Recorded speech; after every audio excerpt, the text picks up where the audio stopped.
El doctor Juan Carlos Said ha sido especialmente crítico respecto a este nuevo sistema, metodología de contabilidad de contagios y fallecidos.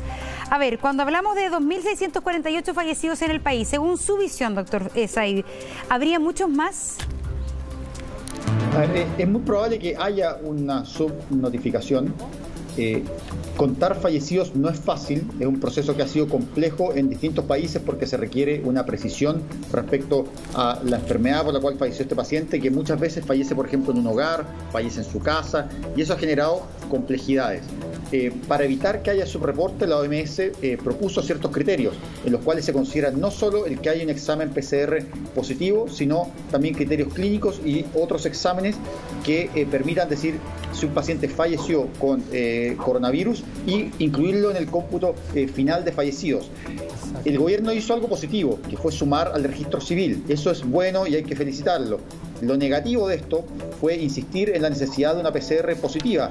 Eso deja cosas fuera tan evidentes como, por ejemplo, que un paciente puede tener un escáner positivo para coronavirus, que el doctor Rivera nos podrá hablar de eso, pero un escáner positivo es igual o más sensible que una PCR para diagnosticar que un paciente tiene coronavirus. Entonces, un paciente, y esto lo vemos frecuentemente, puede tener síntomas de coronavirus, un escáner positivo para coronavirus, una PCR negativa, haber fallecido de coronavirus. Ese paciente no está incluido en el conteo de fallecidos. Lo malo de esto es que no solo hace que nuestras estadísticas no sean comparables con el resto de los países del mundo que han progresivamente adoptado los estándares de la OMS, sino que además no nos permite realizar políticas adecuadas de salud, porque estamos evidentemente generando un subreporte, una subnotificación de fallecidos. No sabemos dónde están entonces los fallecidos y eso no nos permite dirigir recursos adecuadamente. No es lo mismo si en un lugar no está muriendo nadie, si han fallecido 10 o 20 personas, si son más mujeres, si son más hombres. Todo eso determina distintas directrices que la autoridad sanitaria debe adoptar, pero si tiene información que no es fidedigna, entonces no podemos implementar adecuadas políticas públicas. Yo siento que ahí usted da en un punto clave, ¿no? El punto de que finalmente todos estos números no son meramente eso, son la dirección que van a tomar las distintas políticas públicas. Y si partimos de números que eventualmente están equivocados, lo mismo va a pasar con esas políticas públicas. Doctora Carmen Castillo, usted estuvo liderando el Ministerio de Salud en algún momento. ¿Cómo se puede corregir eso para que, ya llevamos 100 días de lo que estamos viviendo, para que los próximos 100 días tengan un mejor derrotero? A ver, primero señalarte que nosotros tenemos un prestigio nacional con las estadísticas vitales. Eso es lo primero. Antes de esta pandemia, los registros siempre han sido efectuados en una tríada que tiene que ver con el registro civil, con el Instituto Nacional de Estadística y con el DEIS, que es el Departamento de Estadística e Información en Salud que tiene el Ministerio. Esa es la que da definitivamente las causas de mortalidad y es un trabajo que no es rápido y no es inmediato. Hoy día la información se necesita más rápido y lo que ha propuesto este gobierno es adaptar el registro civil con sus datos a través de los certificados de función y con lo que tiene que ver con los laboratorios que cruzan los datos PCR positivos. Y lo que está diciendo el doctor Said es verdad.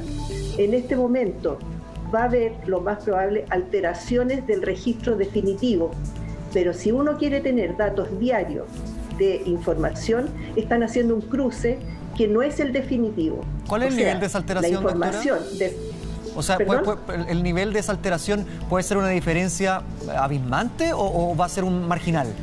A ver, yo creo que esto ha sido visto ya por los países que han avanzado más de un mes y medio con la pandemia.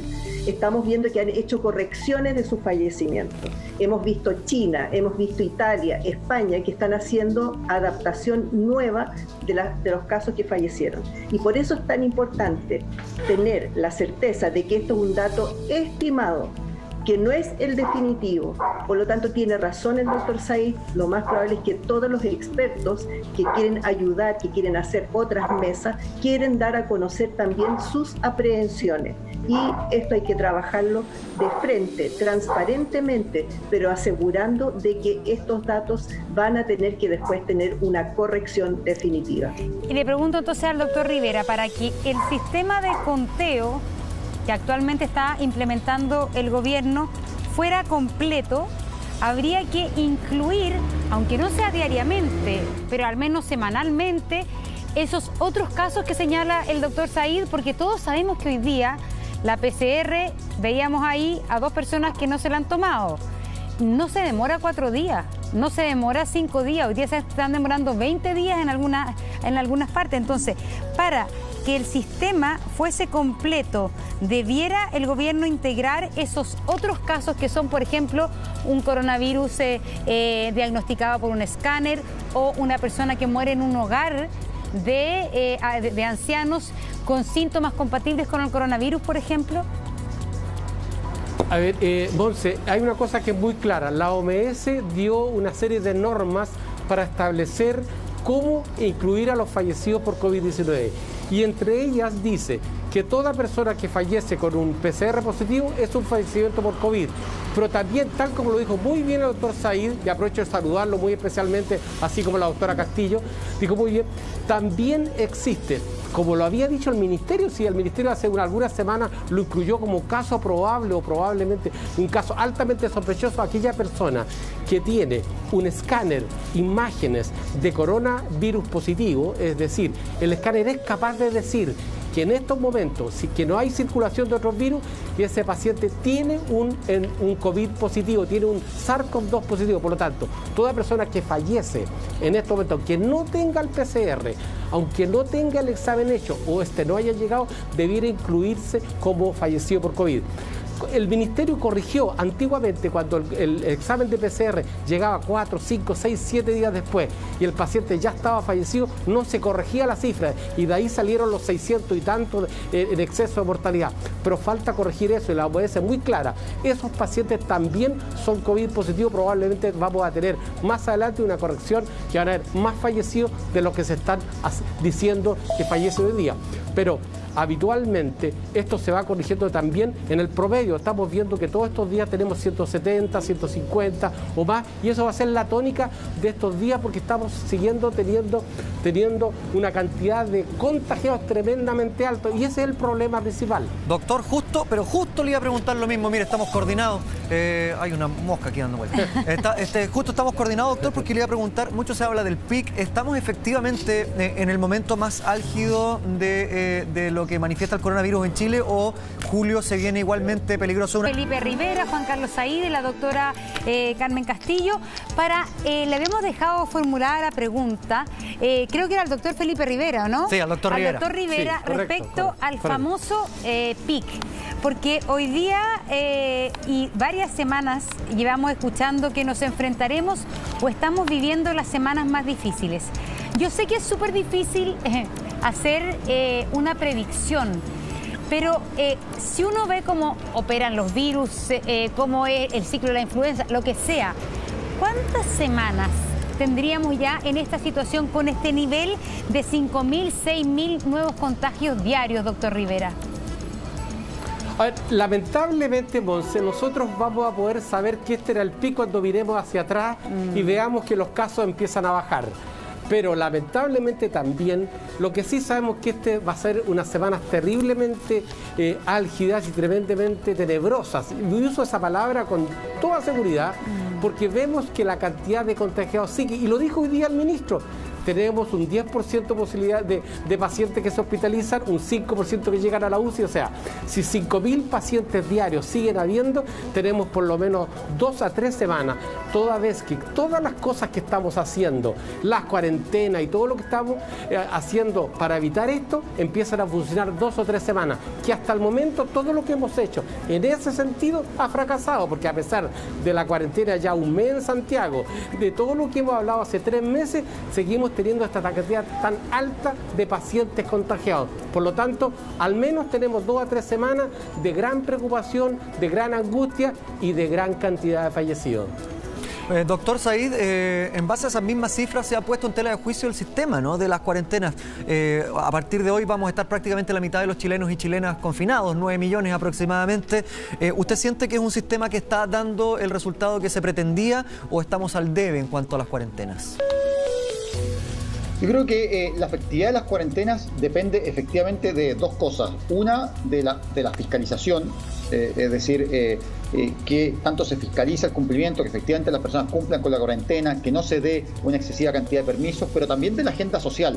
Es muy importante eso, decirle a una persona que vive en Puente Alto, donde trabajo, para que se quede en la casa, a esa persona hay que ayudarla, hay que decir, mira, hay que dar alimentos, hay que dar ayuda económica, porque de otra forma es imposible que esa persona se quede en la casa, y eso es lo que hemos visto, que la movilidad se ha reducido muy poco, especialmente en las comunas de menores ingresos. Entonces, de ahí la importancia de una ayuda social que sea pronta y rápida. Y independiente de las cuarentenas, y creo que aquí es donde más ha estado la falla del gobierno, es que seguimos, por ejemplo, hablando de fallecidos. Pero no estamos hablando de, por ejemplo, cuánto se demora la entrega del resultado de un examen. Hay reportes que dicen que el promedio de entrega es de 9 días desde que un paciente tiene síntomas.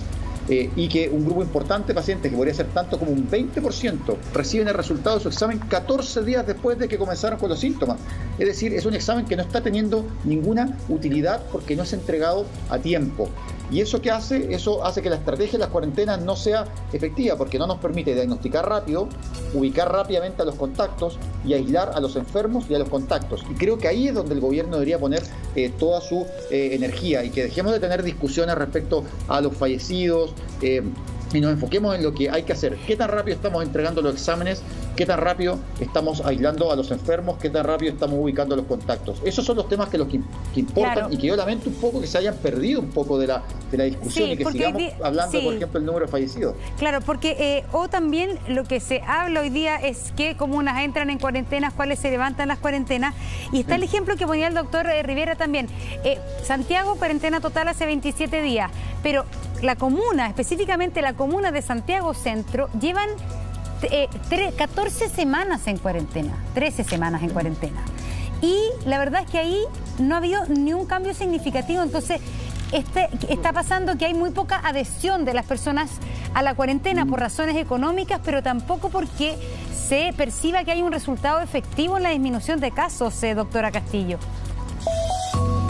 Podríamos sumarle también a la problemática las comunicaciones, porque yo creo que el tema de la cuarentena no se entiende los 14 días. Y yo creo que eso es lo que hay que reeditar, porque estamos con un problema de comprensión y de difusión.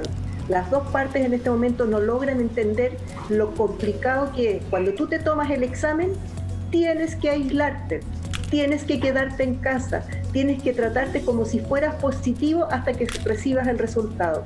Si se demoran 9 días, tendrá que estar los 9 días ahí esperando para completar la información que le tiene que llegar, atrasada, con todas las complejidades que se ha visto en todo el país, porque realmente los laboratorios a veces no entregan la información lo oportuno que debiera de ser. Por lo tanto, toda persona que se toma el examen tiene que considerarse positivo él mismo y tiene que tomar todas las medidas de prevención.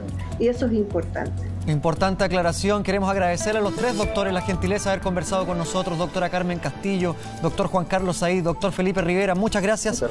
Son antecedentes importantísimos los que nos entregan para seguir entendiendo mejor lo que pasa con el coronavirus. Muchas gracias.